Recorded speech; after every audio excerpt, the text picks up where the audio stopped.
Quick question for you. When you write val user equals user parentheses in Kotlin, where does that object actually go? Like physically in your phone's memory, where does it end up?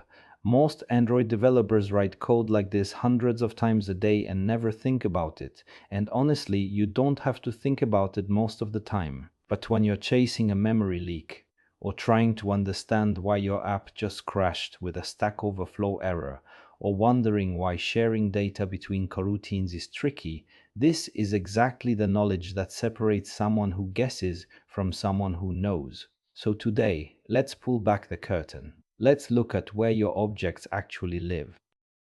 To understand where things go in memory, you need to know about two main regions, the stack and the heap. Think of them like two very different storage systems. The stack is like a stack of cafeteria trays. You can only add a tray on top, and you can only remove the tray that's on top. It's extremely fast, super organized, but rigid. The heap is more like a big warehouse. You can put boxes anywhere there's space, in any order, and retrieve them whenever you want.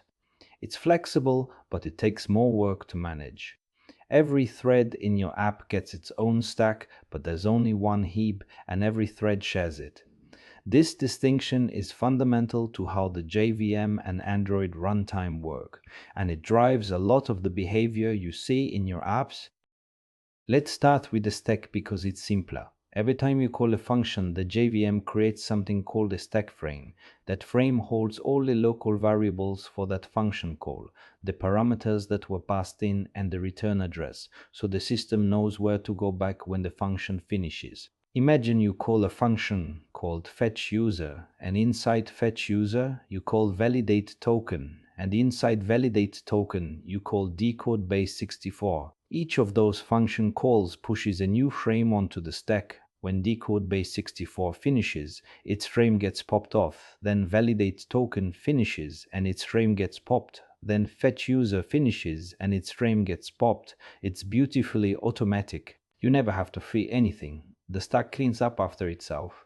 That's what makes it so fast. Now the heap. The heap is where objects live. When you write val user equals user parentheses, the JVM allocates space on the heap for that user object.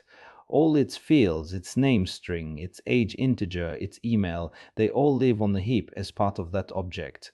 The heap is big, it's shared across all threads, and it's managed by the garbage collector. Unlike the stack, memory on the heap doesn't get cleaned up automatically when a function returns. Instead, the garbage collector periodically scans the heap, finds objects that nothing points to anymore, and reclaims that memory. This is incredibly convenient. You don't have to manually free memory like in C or C++. But it comes with a cost. The garbage collector takes CPU time, and if it runs at the wrong moment, you might see a dropped frame or a small stutter in your UI. So here's the key mental model I want you to build. When you declare a local variable like val user equals user parentheses inside a function, two things happen. First, a reference, basically a pointer, gets created on the stack as part of the current function's stack frame. Second, the actual user object gets allocated on the heap. The stack variable is just an address. It says, hey, the real object is over there in the heap at this memory location. When that function returns and the stack frame is popped, the reference on the stack disappears. But the object on the heap, it stays there until the garbage collector decides nothing else points to it. This is why you can return an object from a function and it doesn't vanish. The object lives on the heap, independent of any particular stack frame.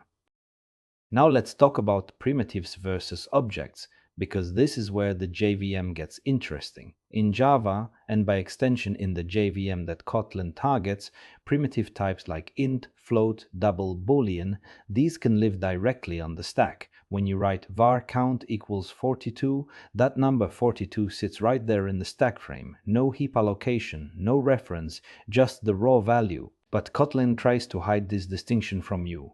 When you write val count int equals 42, Kotlin compiles that to a JVM primitive int when it can. But the moment you make it nullable val count :int question mark. Kotlin has to box it into a java.lang.integer object, which lives on the heap 42, but now it's wrapped in an object with a reference. This boxing is usually invisible, but in hot loops or performance critical code, it can add up. The Android Runtime RT handles this similarly but has its own optimizations for how objects are laid out in memory. Here's something that trips up a lot of Kotlin developers. The keywords val and var describe whether the reference can be reassigned. They say nothing about where the object lives. Val user equals user parentheses, that user reference is on the stack and the user object is on the heap. Var user equals user parentheses, same thing. The user reference is on the stack, the object is on the heap. The only difference is that with var, you can point that reference to a different user object later. With val, you cannot. But in both cases, the actual user object is sitting out there on the heap. Val does not mean the object is immutable. Val does not mean the object is on the stack. It just means this particular reference, this particular arrow pointing from the stack to the heap, cannot be changed to point somewhere else. Let's make this even more concrete with a real scenario. Say you have a data class called user with a name and an age. You write a function called createUser that takes a name string and an age int, creates a user and returns it. When createUser and returns it. When createUser is called, a new stack frame is pushed. The parameters name and age are in that frame. Name is a reference to a string object. Age, being a primitive int, is stored directly in the stack frame. Inside the function, val user equals username, age allocates a new user object on the heap. The user reference sits on the stack. When the function returns, the stack frame is gone, poof. But the user object survives on the heap because the calling code now holds a reference to it. Follow the arrows, stack frame holds references, references point to heap objects, and the garbage collector follows those arrows to figure out what's still alive.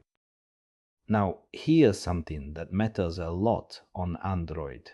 Each thread gets its own stack, and on Android, the default stack size is just 512 kilobytes. That sounds tiny, and it is. 512 KB has to hold every stack frame for every nested function call in that thread. Most of the time this is fine because each stack frame is pretty small, just a few references and primitives. But if you have deeply recursive code, or your nesting function calls dozens of levels deep, you can exhaust that 512 KB and get a Stack Overflow error. This is not the website. This is a real error telling you your stack literally overflowed. On the main thread, Android actually gives you a larger stack, around 8 MB, but background threads and threads from thread pools often get the smaller default. Coroutines help here because they use suspension instead of deep call stacks, but it's still good to know the limit exists. Let's visualize this all together. Picture your app running with two threads, the main thread and the background thread. Each thread has its own stack growing downward. The main thread stack has frames for onCreate, then load data, then parse JSON, stacked on top of each other. The background thread stack has frames for its own function calls. But over to the side, there's one big heap shared by both threads. The parse JSON frame on the main thread has a reference pointing to a JSON object on the heap. The background thread's frame also has a reference pointing to maybe the same object, or maybe a different one. This shared heap is exactly why thread safety matters. If two threads hold references to the same heap object and both try to modify it, you get a data race. The stack is private per thread, so local variables are always thread safe. But the heap is shared territory.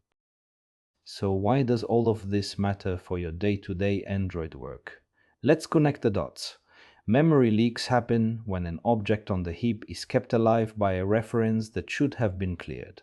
Classic example, an inner class holding a reference to an activity. The activity stack frames are long gone, but the reference from that inner class keeps the whole activity alive on the heap, preventing garbage collection. That can be hundreds of kilobytes or even megabytes of leaked memory. Understanding that references are on the stack but objects are on the heap helps you reason about these leaks. When you see a canary report, you're literally looking at a chain of references, arrows from one heap object to another, that's keeping something alive that should be dead. And there are performance implications too. Every time you create an object, the heap has to find space for it. Every time an object becomes unreachable, the garbage collector has to find it and reclaim that space. On Android, GC pauses used to be a real problem. They're much better now with Art's concurrent garbage collector, but they still exist. If you're creating thousands of short-lived objects in a tight loop, say inside an onDraw method or during a recycler view bind, you're putting pressure on the garbage collector. Knowing that primitives can avoid the heap and that object creation has a cost lets you make smarter choices. Use primitive arrays instead of lists of boxed integers in hot paths. Reuse objects where it makes sense. These aren't premature optimizations when you understand the underlying mechanics. They're informed decisions. So let's recap what you now know. The stack is fast, automatic, per thread, and limited in size. It holds function frames with local references and primitive values. The heap is large, shared across threads, and managed by the garbage collector. It holds your actual object. When you write val user equals user, the reference is on the stack, the object is on the heap. Val versus var controls the reference, not the object. Primitives can live on the stack, but boxed or nullable versions live on the heap. Android's default thread stack is just 512 KB, so deep recursion is risky. And most importantly, understanding this stack and heap relationship is the foundation for reasoning about memory leaks, garbage collection performance, and thread safety. Next time you write user parentheses, you'll know exactly where that object ends up and why it matters.